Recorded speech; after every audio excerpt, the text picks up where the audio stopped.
Hi YouTube family, and welcome into today's video, which is full of tips and tricks on how to achieve a gorgeous eyeshadow look. Whether you want to lighten this up or whether you want to go full glam like I did today, you can completely achieve an absolutely beautiful eye look on someone that has crepey lids, hooded lids, aging lids, anything like that. It is easy to do that. I'm going to give you a few tips and tricks in this video that I have come across through the years that's going to help pull that eye look all the way up so that you have a very, very lifted look to your face and that your eyes are the focal point of your makeup. So you guys, let's get right into these tons of tips and tricks on how to achieve a perfect eyeshadow look every time. Okay, you guys, so first tip is do your concealer after you do your eye look. That way any fallout you can clean up before you put your concealer on. Second tip, never ever skip eyeshadow primer. This is my favorite right now. This is Elizabeth Mott Thank Me Later eyeshadow primer. You can get this on Amazon for $15 for the big size. This is a trial size that has lasted me forever. The reason that I like this one so much is simply because it dries down quickly and I don't have that tackiness. So I don't have to use as much powder on the base. And that is my next tip. Instead of putting an eyeshadow over top of your eyeshadow primer, try using a translucent powder because they're more finely milled and they will take away just a tiny bit of that tackiness from your eyeshadow primer. See, the benefit of an eyeshadow primer is it makes your eyeshadow stick. If you take away all of the tackiness, it's not going to stick as well. The next thing is use a fluffy eyeshadow brush that you think is too big. This one is from ColourPop. I will make sure I link it below. The reason is because the smaller the brush, the more intense the eyeshadow. So you want to keep that in mind. When we're very first starting out, use one that you think is fluffier than you actually would normally start with. The next tip is don't be afraid of using a orange color on your transition color as the first shadow. I'm using the Magic palette today, but what I want you to do is I want you to use something like this orange color right here, or this is a coral orange color right here. The reason is because no matter if you're doing a cool toned look or if you're doing a warm look or if you're doing a neutral look, it's still going to brighten up the eye. So that it's going to be used as a transition. I'm going to dip into this orange right here. And this is the next tip. Load your brush and then take some sort of a lid. And then I use this lid to take that powder and bounce it into the brush. That way the powder's not going away. I'm not tapping all of the powder away. I'm not wasting any shadow.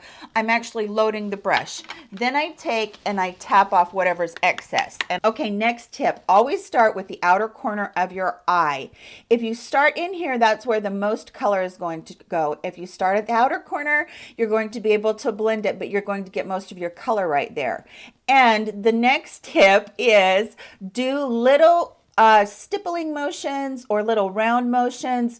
Don't do windshield wiper because with anybody that has a crepey eyelid, this is really mobile. It moves around a ton. If you're doing a windshield wiper, you can skip and get the across, and you don't want that. So stippling motions, you know, very easy stippling motions. Bring it all the way in while you're pouncing or bouncing or whatever you want to call it.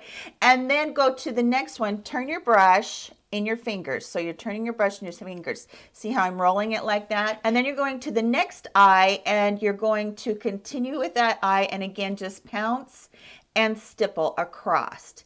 And the reason that I do this to begin with is because it puts that color down pretty intensely right off the bat. Now, next tip. I did actually take the tail of my eyebrow out a little bit, but I didn't round it down like this. I actually kind of pulled it out as straight as I possibly could without it looking too weird. So I'm taking this eyeshadow out beyond the tail of the eyebrow and just kind of stippling and putting most of the color out there. Now I want to really blend that eyeshadow out. So I'm going to take my brush switch sponge right here and I'm going to take all the color off of that. And now I'm just going to go back and forth. So now we're going to start into those cool tones. The next brush that you're going to use is the one that you thought you should have used for your transition color. This one is a fluffy shader brush again, but it's just a little bit smaller than that last last one. What I'm going to do to create this very cool tone, since this is a metallic, is I'm going to take this dark blue color right here and this gray metallic, and I mix it together. And when I do, what's going to happen is I'm going to get a little bit of a satin color instead of so much metallic. Okay, and again, here is the lid that I used before. I'm going to pack that color into the brush by just pushing it, and I'm going to just, again, just lay that color down into the crease. This time, we're really paying attention to the outer corner.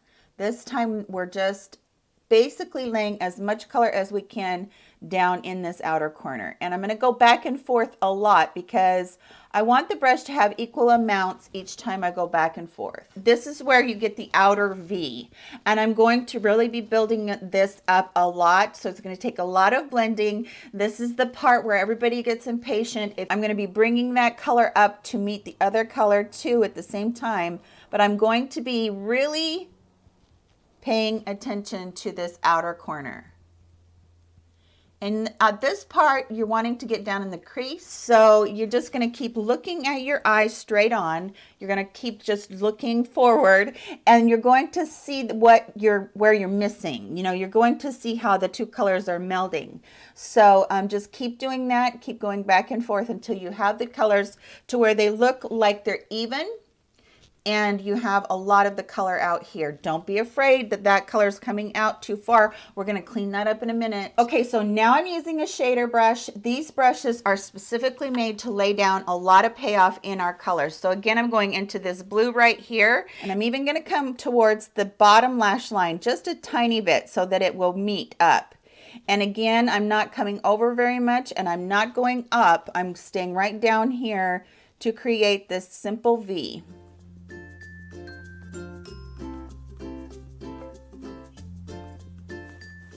And then you're just going to continue to fluff that out like a mad woman. So can you guys see what I'm talking about when I'm talking about, you know, trying to get them as even as possible?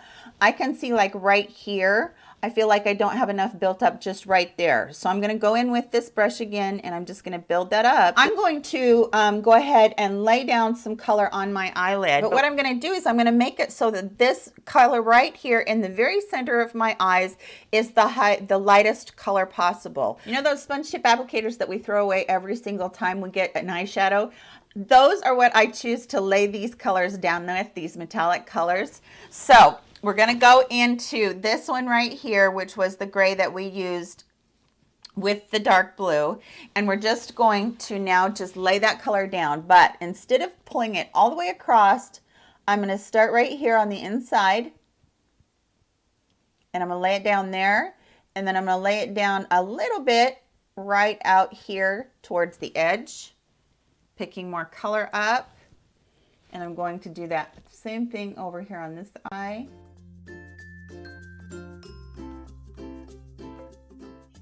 You can see that I left a little bit of a gap there. Can you see that? I left a gap to put the next shadow in. So using a clean side of the sponge tip applicator, I'm going to go in with this blue, this light blue right here.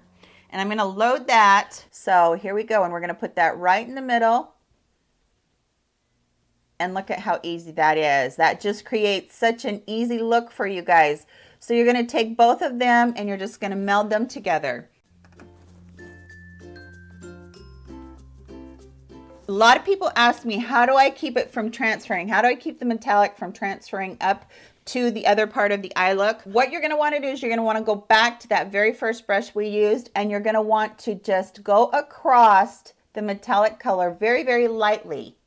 And what that does is it picks up the excess so that you're not getting so much transfer up onto this part of your lid. Okay, you guys, so at this point now, I'm going to take an eyeliner. This is the Tarte Maneater. What you're gonna do is you're going to make the thinnest line you possibly can make. The reason that this is such a good tip is your individual eye shape can make your eyes actually pop. So we're going to lay this as close to the lash line as we possibly can, and we're gonna go down there into that inner corner all the way, and just pushing it on top of those lashes, but right at the eyelid. Now, when you come out here, don't pull that down, because when you pull that down, what that's going to do again is it's going to drag the look down. So I stop maybe a 1/4 of an inch out there. I don't go all the way out there and line that. Okay, so here's another tip for you. If you find that you can't keep any eyeliner on in your waterline or on your bottom lashes, you want to take just a angled, very, very small liner brush and your eyeshadow. Put a teeny tiny bit on the back of your hand, and I do mean a teeny tiny bit, just a tiny little droplet. Hopefully you guys can see that. Coat the liner brush, and I actually just wipe away the wetness with my finger. And then I actually just go on the bottom lash line, and it kind of comes in to the other part. And then I'll turn the brush over because the other side's got more of that primer on it too. And I'll bring that down just a tiny bit. Gonna pick it up again and do the other side. Now what that does is it creates the same type of effect that it did on your lid, is it just puts it there so that it will hold your liners on, and you'll be surprised how well this does. So I'm going to line my rim with a nude eyeliner. This is from Rimmel, and I think it's the Scandalized waterproof one. And I'm just going to line that rim ever so slightly with this. This is just like a base layer, just like if you put a base down onto your eyelid to do a cut crease or something if you're putting a base there. So the next thing I'm going to do is I'm going to take a blue eyeliner, and I'm going to go right on top of that into my rim. And what it's going to do is it's going to create a little bit brighter of a look, but if I had just done just this liner, it wouldn't have gotten that vibrant color as much. Out here on the outer corner, about a 1/4 of an inch in, maybe a 1/3 of an inch in, you're just going to kind of take and you're going to kind of lay down a lot of that eyeliner. Okay, so I started to do my concealer before I remembered that there's a part here that has to be done right now, because you can't do your concealer before you do this. You can take a cotton pad that is wet, you can take a Q-tip, you can do a makeup wipe, which is what I'm doing, and I'm going to take this and I'm going to just pull my eye look in a straight line. So take that makeup wipe, don't go too far in, don't pull that look to where you're losing the connection between this eyeshadow right here and your eyeliner. So just take this and go straight up towards the tail, but not quite to the tail. So can you guys see the difference in that, like immediately, how it just made that cat eye look? So now what I'm gonna do is I'm gonna go do my concealer. Okay, so now grab yourself a pencil brush. This one again is from ColourPop. I really do like it. It's very stiff.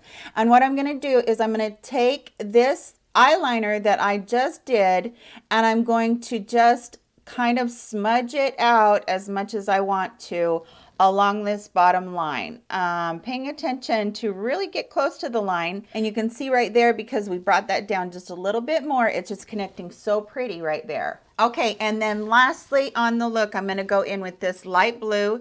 I'm going to load this pencil brush up, and I am just taking it straight across in a straight line to give a lot of brightness down there on that bottom one. And very last thing I'm going to do is I'm going to take some of the highlighter that I used on my face. So this is an even smaller shader brush, and what I'm going to do is I'm just going to go into those first two colors that are really light at the top there and go into the inner corner, and this is where you lighten up and brighten up the inside of your eyes there, because we can get so much darkness as women in there from no sleep or whatever. And then I'm just trailing it up just a tiny bit to meet the look on the top.